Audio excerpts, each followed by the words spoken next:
Danae, I love you.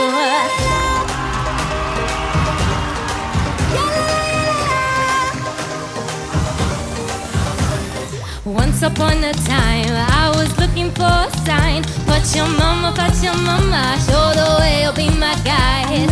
Love is undermined. Close your eyes and you will find melody, oh melody. I feel the energy inside. Say, all the people coming my way. Love is on my way. Makala kumade, makala kumade, masa. Makala kumade, makala kuma, fakalabi. Tonight is our story. We celebrate the glory. We have no shame, fakalabi. I'm not ashamed to love you. Tonight I'm gonna find you. I call your name, fakalabi. Habibi, Habibi, Otani, oh heaven, fakalabi. Habibi, Habibi, Otani, oh heaven.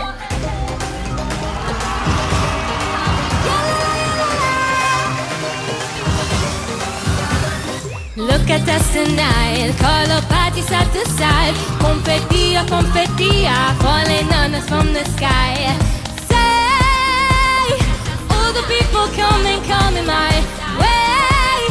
Love is on my way. Makala kumade, makala kumade, masa.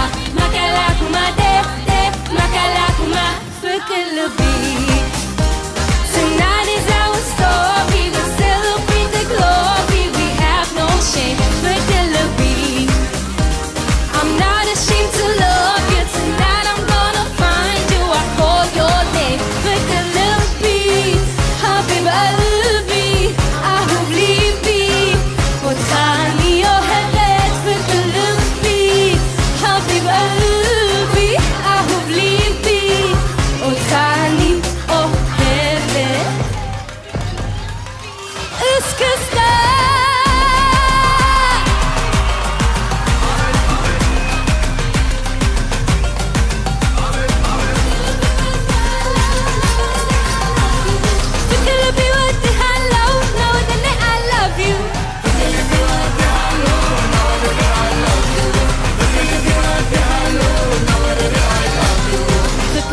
what the hello, now the net, I love you.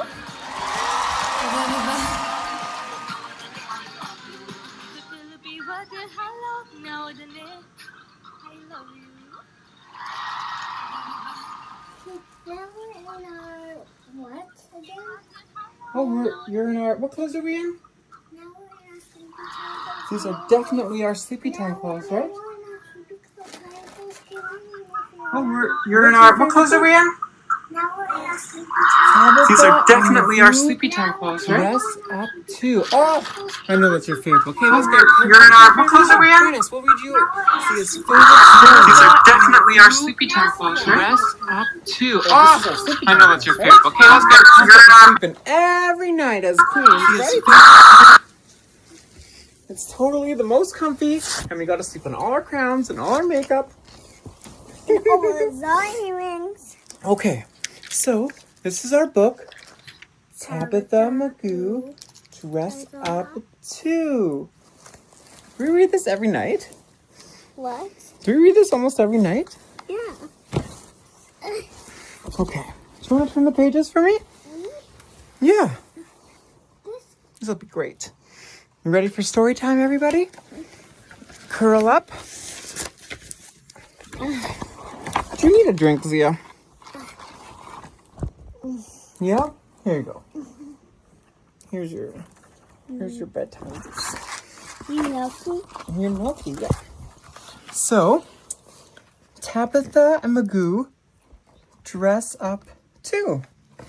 Written by Michael T. and illustrated by Alice Foundry. The cat is a butterfly. Oh, we gotta watch out for the cat. Something tricky every time, right? Mm-hmm. Okay. You gonna turn the page for me? Yeah. I'm Tabitha. And this is my brother, Magoo. We love to play dress up. It's just what we do. I wear his superhero cape. Oh, I love superhero capes. Zia loves superhero capes too. Yeah. Oh, but he's a giraffe. Good eye.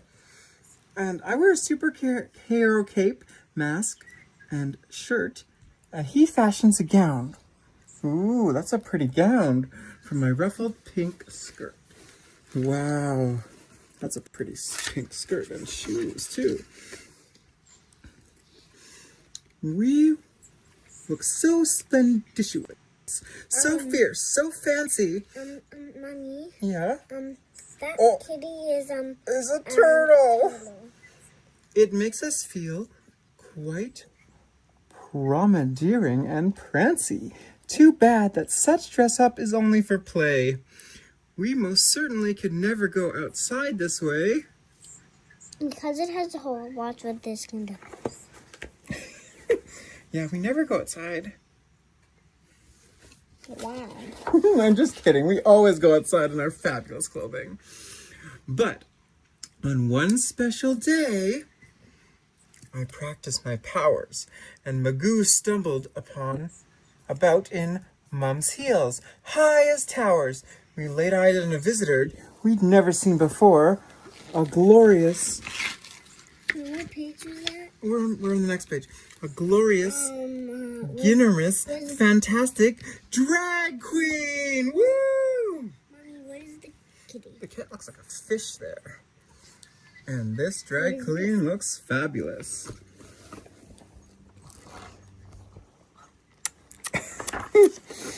Well, my name is Morgana, but please call me Mo. To the homes of the littlest drag queens I go. Zipping near, zipping far in my magic drag queen car. To help you become the bright stars that you are.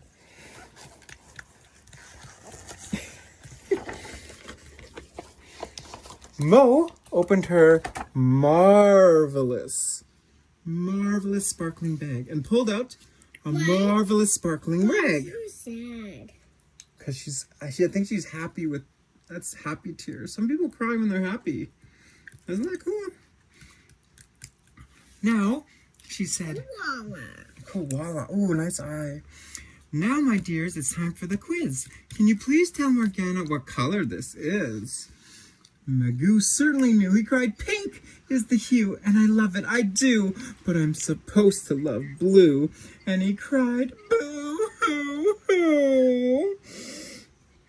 My sweet brother Magoo, pink fills his heart with wonderful joy. He is nervous to wear it because he's a boy. Should it matter what color boys wear? Doesn't matter. It doesn't matter, no. Or girls. No. They can wear blue. Yeah, Or pink. Or whatever. Wasting no time, when what she came to teach, Morgana launched into a serious speech. She told us that clothes aren't for girls or boys, and the same goes for hobbies, colors, and toys. Can you spot the kitty? Snake. A snake. Like Mama Roo said, we are all born nude. All our clothing is drag, every dress, tie, and snood. Now, I know that some people make ridiculous rules, but you'll have to defy them. And I'll give you the tools. Can you turn the page? Yes.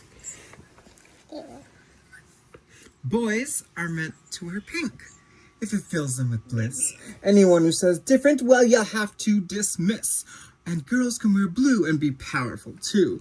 All these boy rules and girl rules are simply not true, right? Right. But I am not on that page. Did you find what the cat is even? Can you find the cat? Mommy. Did you find the upside down cat? It looks like a bat. Did the car go upside? Did the car drive in the air yet? Did you know? Oh, I'm not done. Did you know that some girl kids inside feel like boys, and that lots of boy children have fierce, girlish poses? That some children have both boy and girl in their hearts, and some kids have neither. A new gender they'll start. Done with your juice? Yeah. I mean your milky? I've had some more after. Okay. A bear Oh. cat.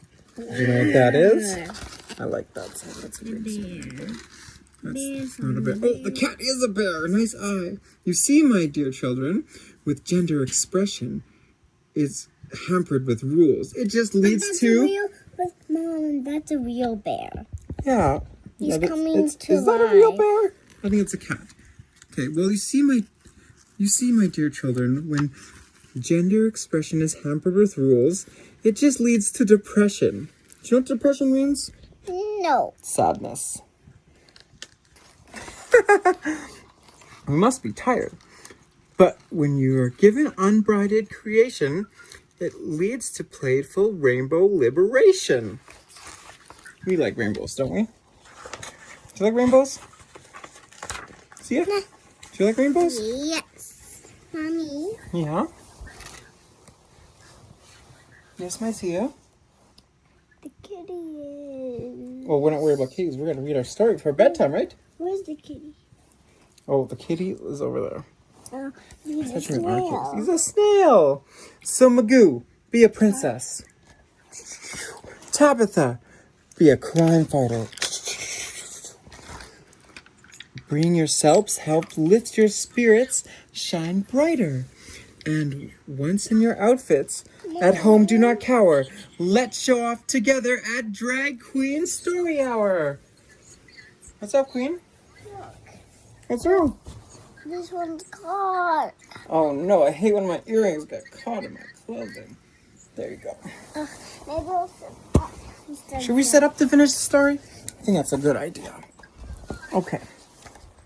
So, let's go finish together at Drag Queen Story Hour. Wait, Mom, if we turn the page, Okay. What do you need to show us? that is a sparkling suit, and that is not a match. It's not a match, but that's okay. Do you need to match? Do your shoes even match?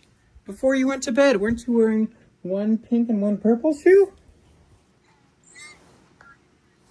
Right? Isn't that your favorite? I want to take this off. It's Okay. bugging me. That's okay. That's why I want to just... Was tangled in your... I can! Oh, okay, let's take that earring off, okay? Just that one off. Just okay? that one off. Just partial deep drag. But not this one, too. Is this your favorite page? Well, in Morgana's drag car, we whiz through the city. Me looking tough, Magoo looking pretty in their flying drag car. Look, everyone's just watching. This other page, yeah. Oh, because we have to find the cat? Do you see what the cat is? Can you see where the cat is? She's behind the car. He's flying like an eagle. Cat. Soaring like an eagle. Welcome, oh welcome, to the librarian cried, as Morgana led me and my brother inside. We found the great gathering of kids after kids, expressing themselves the same way we did. Look at all those cool outfits all those kids have. Wow, that's so cool. That's a lot of kids. Morgana is here to read us a story and inspire us with spectacular glory. But just before we get started and bask in her glow, do you know what a drag queen? Does anyone know? What's a drag queen? Do you know what a drag queen is? Let's read and find out. A unicorn without a horn, true to themselves since the day they were born. Oof, that's a good No. Oh. Hippo. Silly mommy, almost forgot the cat. A teacher, a mentor, a role model, a leader, a stitcher, a painter, a hot gluer, and beater. An artist, a diva, who gives us drag fever. What's the cat? Is that a fish? This. No. It's not a fish? It's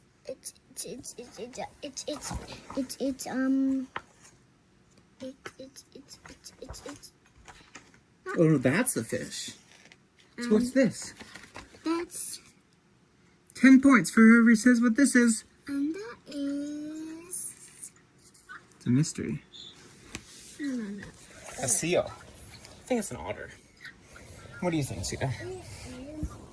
Okay, well, we gotta get going if you're gonna go sleepy time. We'll figure it out next time. Okay. Extra points if you can tell us who that animal is.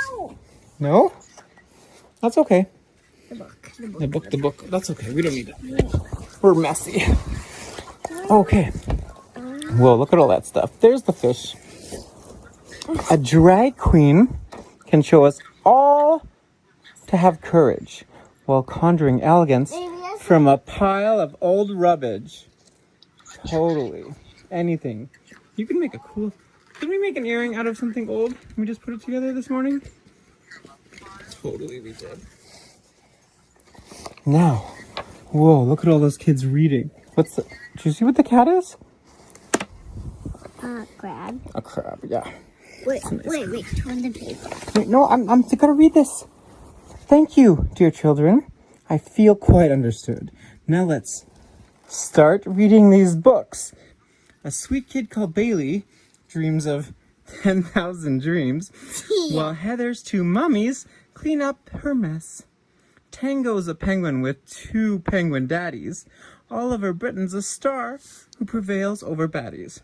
We'll read Alda Twist and Rosa Revere, Rad American Woman. There's just so much here. You want to be in the picture? You need to make faces? What are you going to go back for? Going to go back to that one? It's a fish. No, this is, what's the name again? A seal? Think about it. We'll come back. Small mouth. So it's a penguin. Oh, penguin, of course. Well, that was a fun drag queen time with Magoo, but thanks to Morgana, we've said sayonara to rules that prohibit Magoo's pink tiara. We explained to our mum the problem with gender, and if she has questions, we know just when to send her. Do. Find a cat? That's a lion. And look at all these queens. What's the names? Oh, that's a good test. But to RuPaul. RuPaul? Yep, RuPaul. Hot Mess. This Hot Mess? I think so. Or Flawless Sabrina. To Pepper. Or Marsha. Divine or Helinka. Their dazzling chalupa did pave the way for Drag Story Hour. The cat's a cow. To happen today. Hey, aren't we doing that? Right now? Well, thank you to all those queens who paved the way. Be yourself. Ostrich. The cat's an ostrich. Wow, that cat knows how to express himself. And for kids just like me and my brother Magoo, say just pew pew to the rules about pink and blue. There are so many more numbers than ones and zeros. We love you, drag queens. You're forever our heroes. Oh, thank you. Mom, we didn't figure out. What? The cat wasn't that. That was the ostrich. That was the first thing I figured out. But did you see the cat in the rainbow page? Is this your favorite page?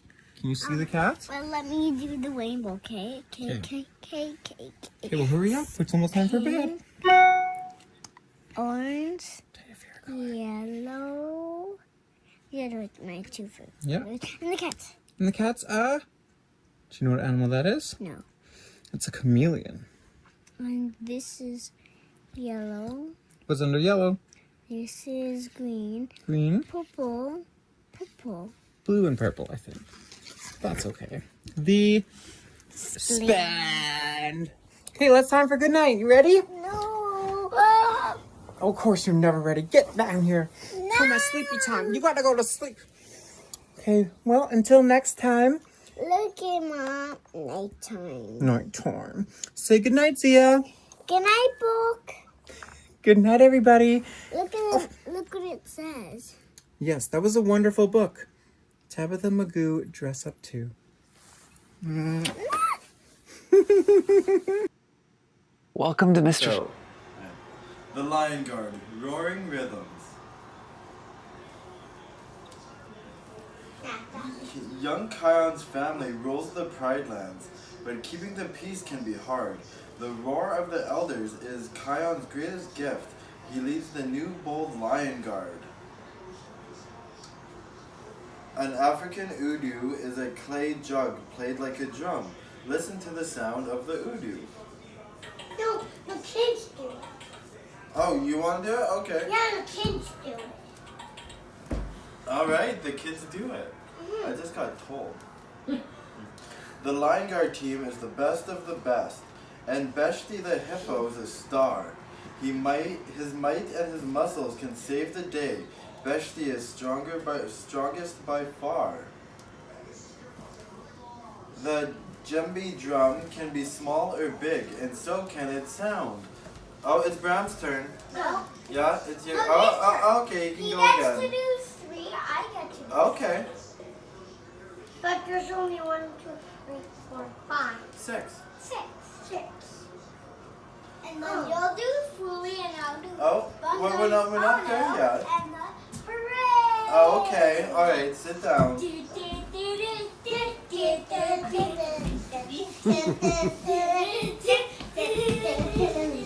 Fully the cheetah. Fully the cheetah can run like the wind.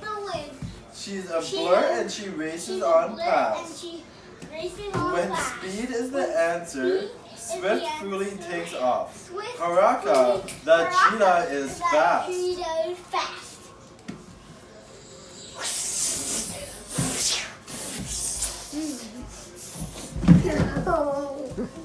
So those were the rattles that add short, sharp, quick sounds to African music. Oh no, the egret flies high overhead. He sees everything everywhere. His keen sight is famous. No villain can hide from his lookout post up in the air. To play mbira, you flick its mellow tines with your thumbs. That's why it's also called a thumb piano. Go for it.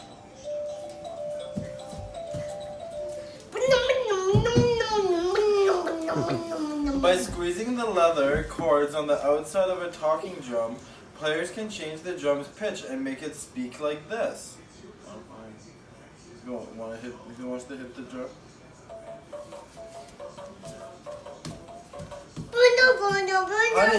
Honey badgers are known for their courage, and Bunga is the boldest of all. When a warrior is what's needed, brave Bunga will answer the call. I know, we already did that one. To those who would trouble the kingdom beware. The Lion Guard stands tall and strong, and they turn all outlanders away with a roar. Together they'll right every wrong. Go for it.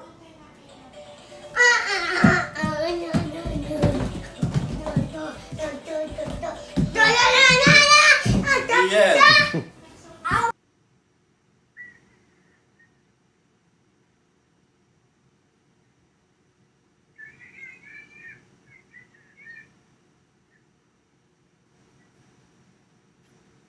Welcome to Mr. Sean's Storytime. My name's Mr. Sean, and today we're going to be reading the book Sparkle Boy by Leslie Newman, illustrations by Maria Mola. And I hope you enjoy our story today, and as always, if you like it, please come back again.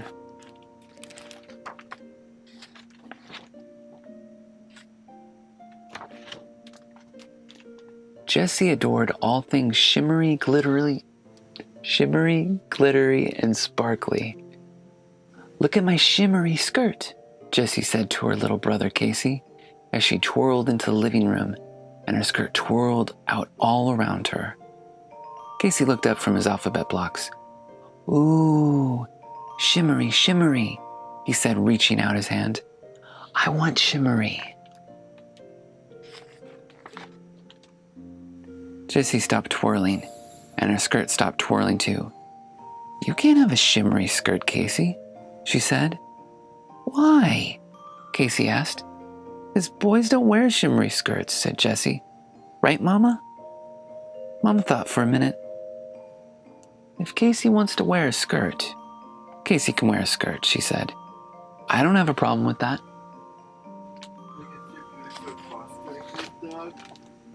Mama went upstairs and came back with a skirt that was now too small for Jesse. Here, buddy, she said to Casey. Try this on. Ooh, shimmery, shimmery, Casey said as he twirled around, and his shimmery skirt twirled out all around him. Casey twirled and twirled till he got dizzy and plopped down on his bottom. Casey laughed. Jesse frowned. Till he got dizzy and plopped down on his bottom. Went to the birthday party. Casey laughed. When she came home, she raced into the kitchen. Look at my glittery nails, Jessie said, fanning out her fingers. Her nails glittered in the light. Casey looked up from his animal puzzle. Ooh, glittery, glittery, he said, pulling Jessie's hand toward him. I want glittery.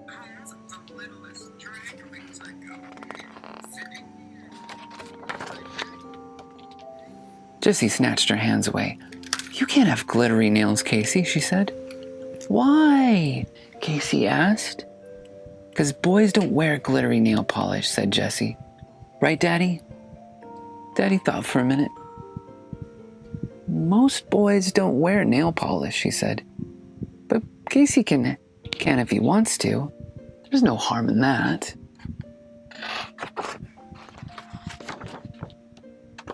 Daddy went upstairs and came back with a bottle of glittery polish. Can't you just paint his toenails? Jessie asked, and then make him put on his socks? That's not a bad idea, Daddy said to Casey. What do you say, pal? No, Casey shouted. He held out his hands and kept them perfectly still while Daddy painted his fingernails. Ooh, glittery, glittery, Casey said as he spread his fingers wide so his nails glittered in the sunlight. In the light. Jessie shook her head. The next morning, Jessie and Casey's grandmother came to visit. Abuelita, I like your sparkly bracelets, Jessie said. You can have one. I have plenty, Abuelita said. She took off a bracelet and slid it onto Jessie's wrists. Jessie swiveled her arm back and forth and watched the bracelet sparkle. Casey looked up from his dump truck. Oh, sparkly, sparkly, Casey said. I want sparkly.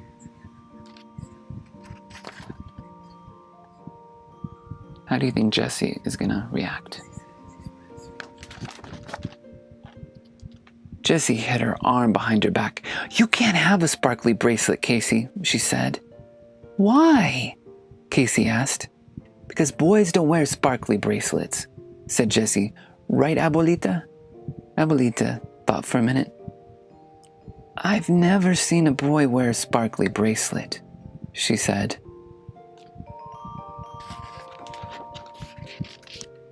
Until now. Abuelita turned to Casey.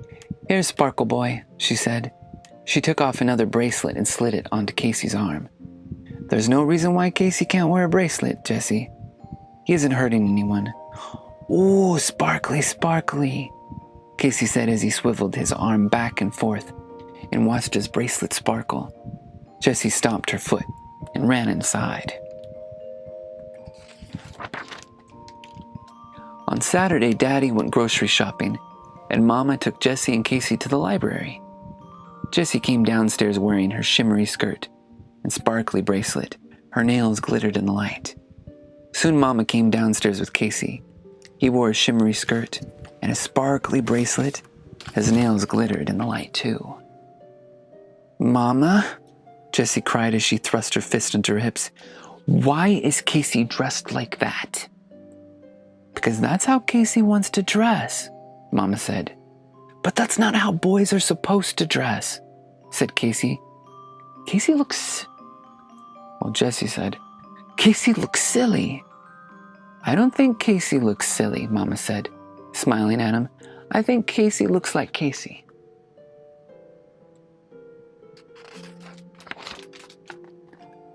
When Jessie, Casey, and Mama got to the library, story time had already started.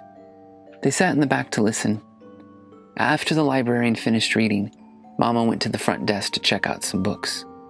Jessie and Casey waited for her in the children's room. "I like your skirt," a girl said to Jessie. "And I like your sister's skirt." Jessie didn't say anything. "I'm not a sister," Casey said. "I'm a brother." "You can't be a brother," said the girl. "Why?" asked Casey. "Because you're a girl," she answered.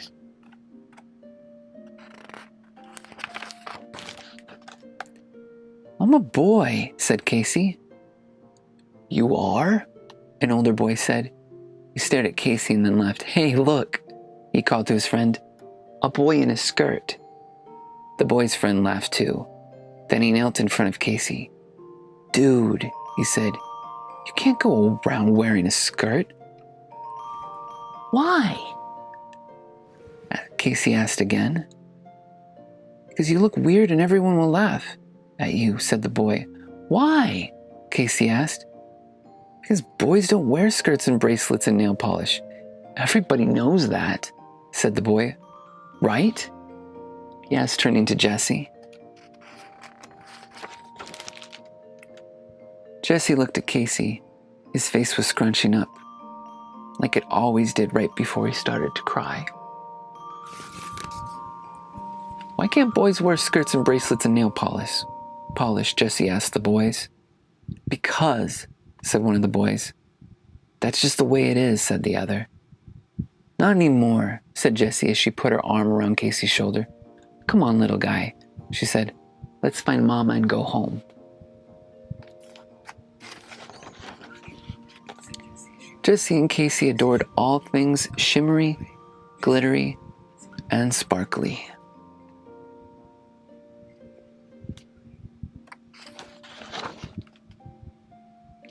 Especially each other.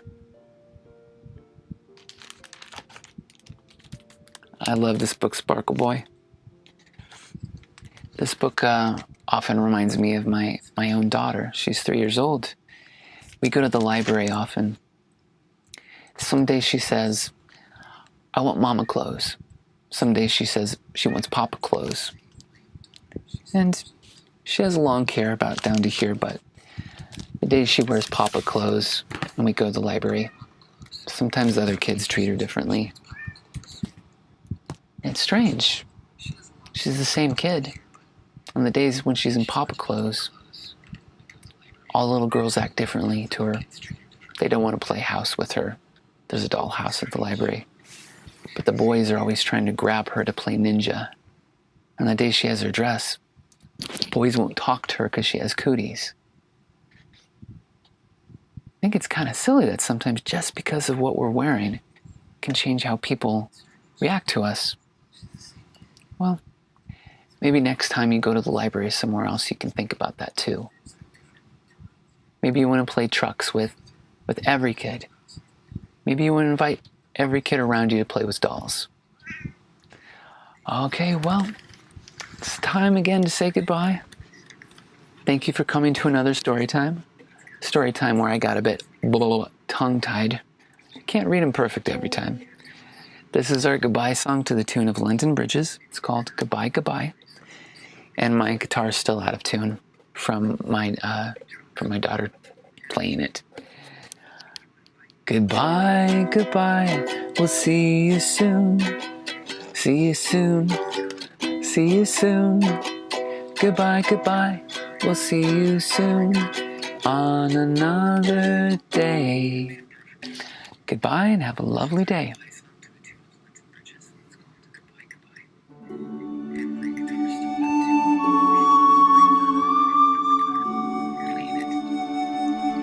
Promised Land, written by Adam Reynolds and Chas Harris, illustrated by Christine Luton and Bo Moore. Once upon a time, in a land not far away, a place where no one cared if you were straight or you were gay, a prince and a farm boy both longed to be free. One day they met. What happened next? Let's turn the page and see. On a farm by a forest lived a restless young farm boy called Jack, who was always getting in trouble for not doing his chores. One morning, Jack woke up to hear his mother Carol yelling out for him to set the table. Charging recklessly into the kitchen, Jack knocked Carol right off her feet. Frustrated and fed up, Carol decided it was time Jack learned a thing or two about responsibility. She led him out to the barn, where a surprise was waiting. Jack nudged the door open to be greeted by an explosion of golden hay, revealing a puppy. Giggling through a slobbery kiss, he named the excitable pup Milo.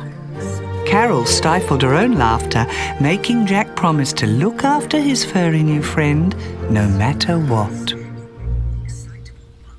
Later that day, Jack and Milo fetched water from the well.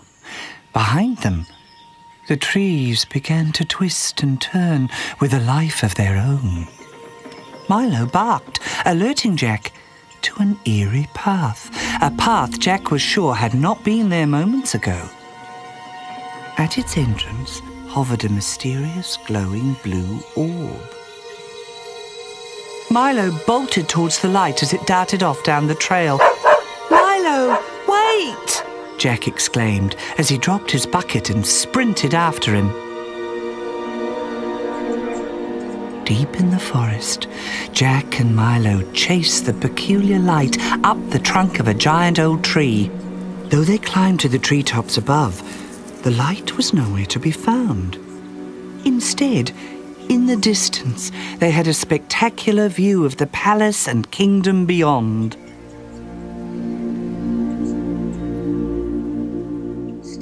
Meanwhile, at the palace, a lonely young prince named Leo was looking out from a balcony.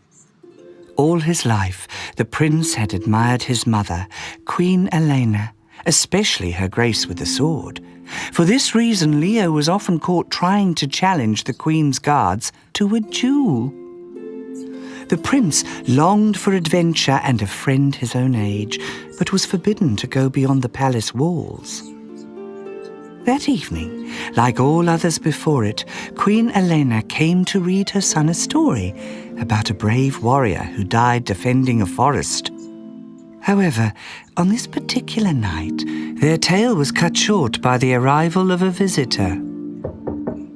Elena went down to greet her mystery guest, leaving Leo to finish his book alone. Leo crept downstairs and peered inside the throne room to discover Gideon, a charismatic man kissing his mother's hand. Gideon's eyes narrowed as he spotted the prying young prince and, behind Queen Elena's back, swiftly closed the door and shut Leo out. With a villainous grin, Gideon turned to face the queen. An ominous crimson light radiated from a medallion around his neck, hypnotizing Elena. The emerald in her crown absorbed the medallion's magic, turning it from a deep green to scarlet red. The queen was now under Gideon's control. Back in the forest, as Jack and Milo climbed down the tree, a branch suddenly twisted beneath their feet, throwing them to the ground with a thud. "Allow me to introduce myself." A soulful voice beckoned from the bark. They froze and slowly looked up to find the blue light had returned, this time in the form of a face. Jack shrieked, Milo yelped, and they both ran home as fast as their feet could carry them. Jack told his mother of their strange encounter, which she revealed had been the tree spirit named Eve. Her magic controls the flowers, crops and trees, Carol explained. She warned Jack that there are some in this world who would seek to control Eve for wealth and power, and as the guardians of the forest, they must keep her secrets at any cost. Carol made Jack promise never to tell anyone about Eve, for no good would come of it.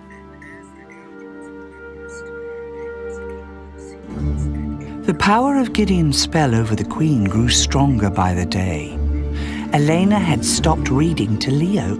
In fact, she'd stopped noticing him at all. Upset by his mother's neglect, Leo snuck out of the palace. Not knowing his way, he was soon lost and alone in the woods, spooked by a voice on the breeze. Crack! Something fell from the trees above Leo. It was Jack. He had been climbing the tree to visit Eve. As the two boys leapt to their feet, Jack recognized Leo immediately. "You're the prince!" stammered Jack, taking an awkward bow. When asked why a prince was wandering the woods alone, Leo explained he was on an adventure. Jack returned a mischievous grin, declaring, "Well, you've come to the right place for that." Each day, Jack and Leo met secretly in the forest. Years passed by, and their friendship blossomed. Side by side, they grew from boys into young men. Meanwhile, the power of a more troubling bond had grown stronger, as it was announced that Gideon and Queen Elena were to be married. As winter fell across the land, the whole kingdom gathered for the grand celebration. Distressed by his mother's decision to marry, Leo tried to convince her that Gideon was up to no good, but his warnings went unheeded. Queen Elena was still enchanted by Gideon's spell, and Leo had no choice but to watch the wedding ceremony in dismay. At the wedding banquet, Gideon approached Carol, who curtsied bashfully, delighted by her first meeting with royalty. However, when Gideon pressured her about selling their land, Carol's friendly smile soon faded. "The land cannot be bought or owned by anyone. Not now, not ever," she vowed. Leaning in, Gideon whispered, "I know what you're hiding." Carol huffed angrily and stormed out of the palace, leaving Gideon brooding in her wake. In the ballroom, the guests watched Elena and Gideon enjoy their first dance. Leo sat in a corner looking glum until a hand reached out towards him. Glancing up, Leo saw Jack offering a warm and supportive smile. Taking his hand, they fled the palace together, leaving the celebration behind.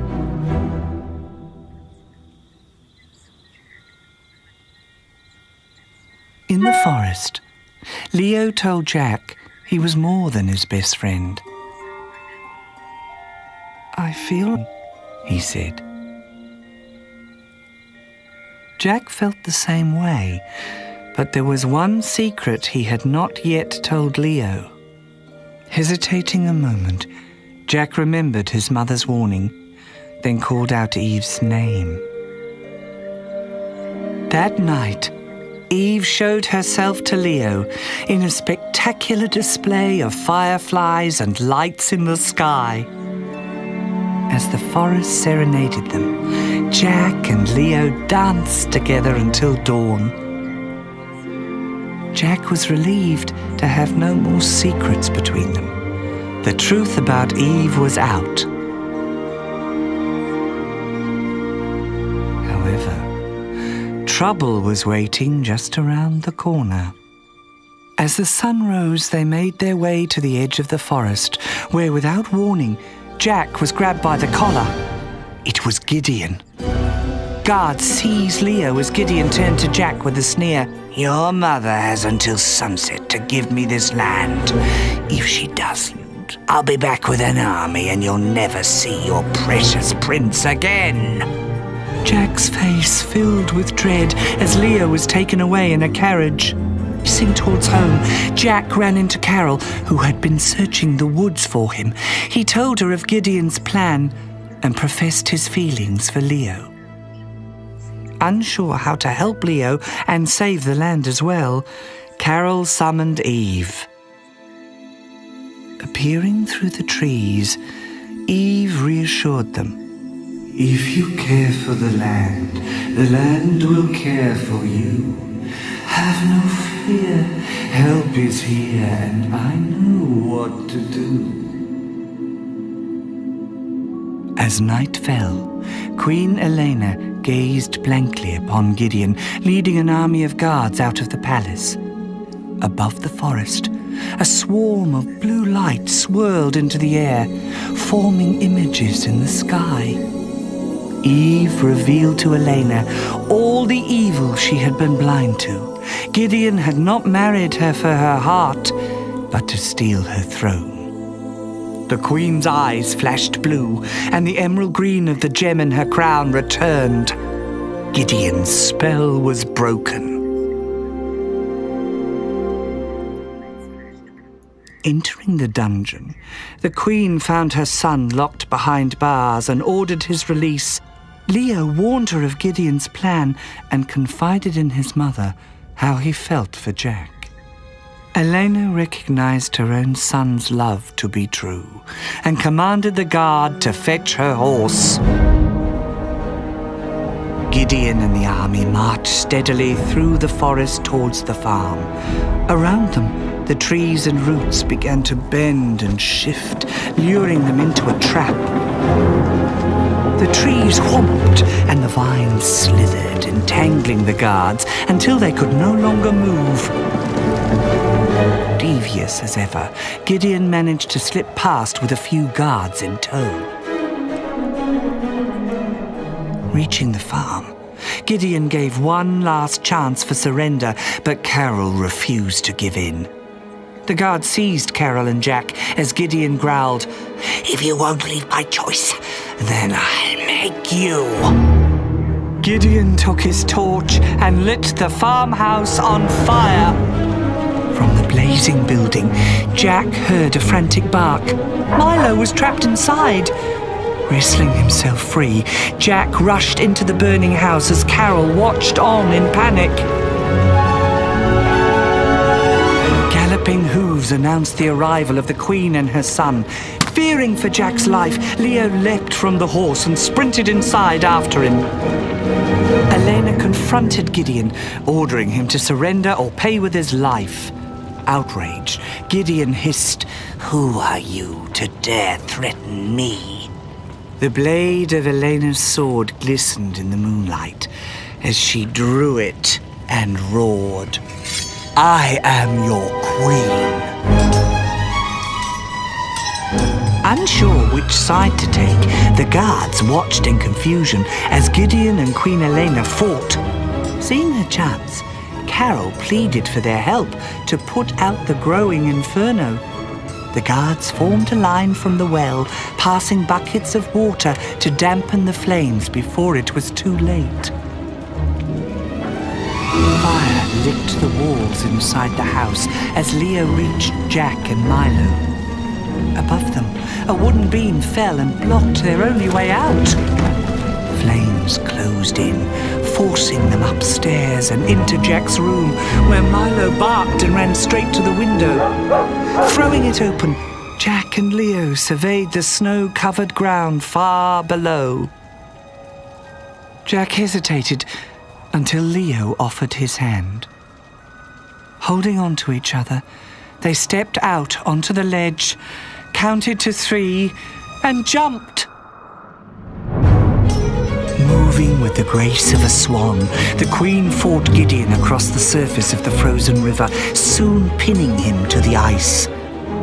As Gideon begged for mercy, Elena snatched the medallion from around his neck and drove her sword through its ruby heart, destroying the dark magic inside. Gideon's power over her was gone, and Queen Elena banished him from the kingdom forever. Carol and Elena watched in horror as the farmhouse collapsed in an explosion of fire and smoke. Covered in ash, Jack emerged through the snow, cradling Leo in his arms. Milo plodded beside them, head down and somber. The prince had not stirred since they jumped from the house. Softly placing Leo on a bed of clean white snow, tears filled Jack's eyes. "I love you," he whispered, as a tear rolled down his cheek and fell onto Leo's face. The prince's eyes flickered. He was alive after all. Leo smiled up at Jack and said, "I love you too." The years passed by and the green lands came back as people told stories of Leo and Jack. There was peace and abundance with the Queen's sole rule. The kingdom thrived without Gideon the Cruel. And the prince and the farm boy who longed to be free, they got married and started their own family. With love and with joy and a life full of laughter, the prince and the farm boy lived happily ever after. The end.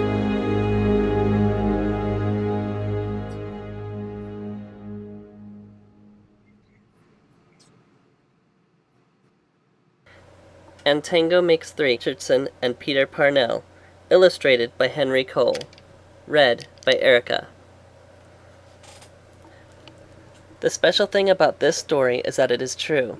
If you listen after the story is over, it has an interesting page about the real-life penguins and the zoo where they are. I also suggest putting this video in full screen. You can do that by double-clicking the video or finding the full screen button, usually in the lower right corner. For Lita, for Lucy Jane, and for Maddie and Ben, JRMPP. To Nate and penguin lovers everywhere, HC.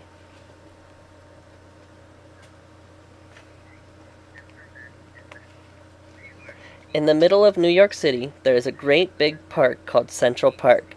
Children love to play there. It has a toy boat pond where they can sail their boats. It has a carousel to ride in the summer, and an ice rink to skate on in the winter. Best of all, it has its very own zoo. Every day, families of all kinds go to visit the animals that live there.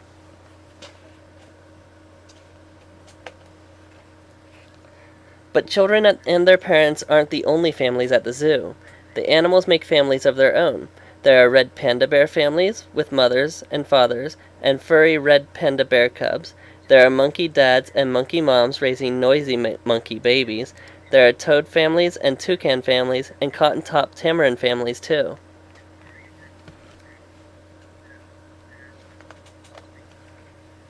And in the penguin house, there are penguin families.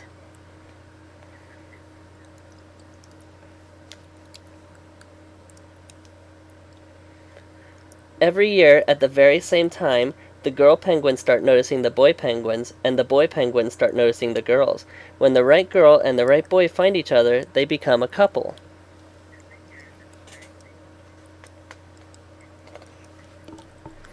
Two penguins in the penguin house were a little bit different. One was named Roy, and the other was named Silo. Roy and Silo were both boys, but they did everything together.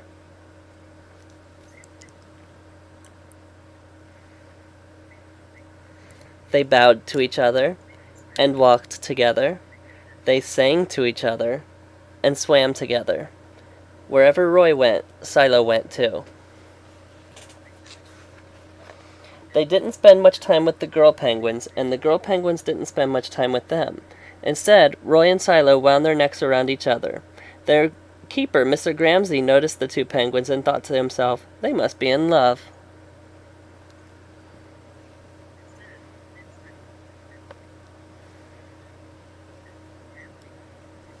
Roy and Silo watched how the other penguins made a home, so they built a nest of stones for themselves.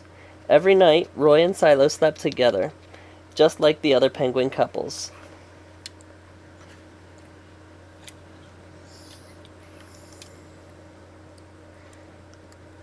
And every morning, Roy and Silo woke up together. But one day, Roy and Silo saw that the other couples could do something that they could not.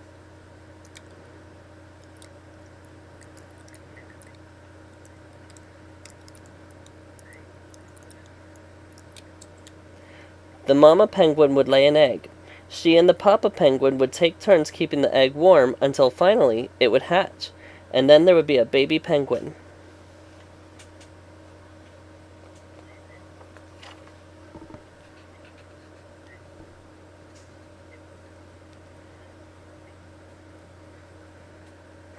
Roy and Silo had no egg to sit on and keep warm. They had no baby chick to feed and cuddle and love. Their nest was nice, but it was a little empty.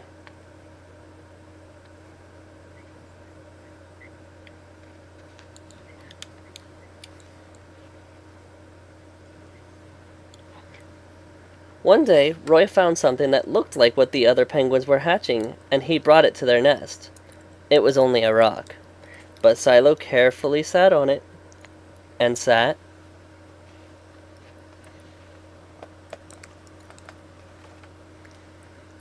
and sat. When Silo got sleepy, he slept. When Silo was done sleeping and sitting, he swam and Roy sat. Day after day, Silo and Roy sat on the rock.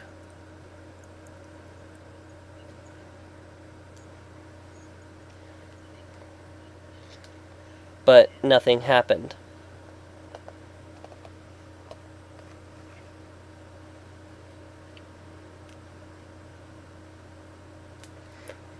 Then, Mr. Gramsci got an idea.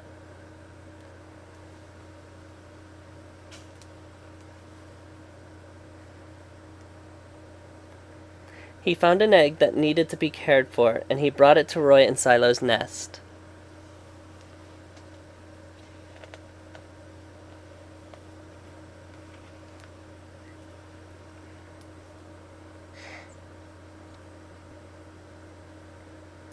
Roy and Silo knew just what to do. They moved the egg to the center of their nest, so each side stayed warm. Some days Roy sat while Silo went for food. Other days it was Silo's turn to take care of their egg.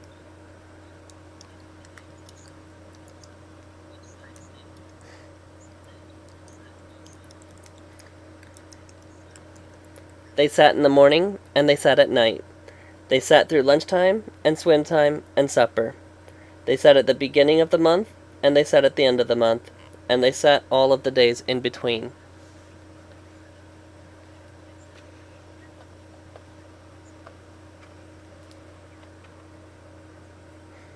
Until one day they heard a sound coming from inside their egg. Peep, peep! Peep, peep, it said. Roy and Silo called back, Squawk, squawk! Peep, peep, answered their egg.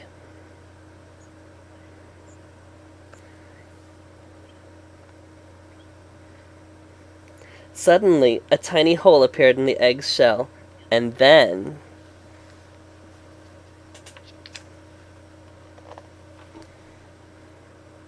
crack! Out came their very own baby. She had fuzzy white feathers and a funny black beak. Now Roy and Silo were fathers. We'll call her Tango, Mr. Gramsci decided, because it takes two to make a tango.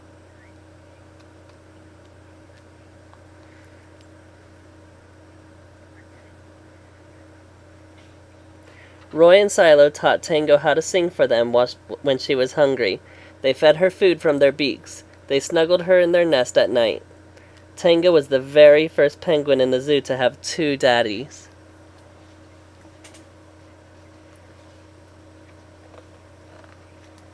Soon, Tango grew strong enough to leave the nest. Roy and Silo took her for a swim, just like all the other penguin families.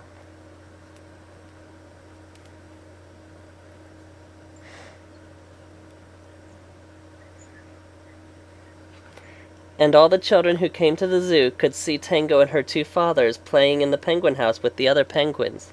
Hooray, Roy! Hooray, Silo! Welcome, Tango! They cheered.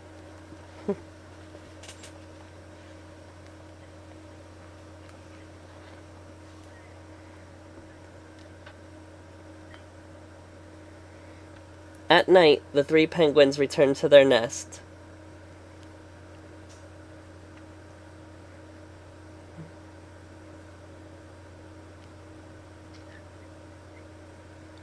There, they snuggled together and, like all the other penguins in the penguin house, and all the other animals in the zoo, and all the families in the big city around them, they went to sleep.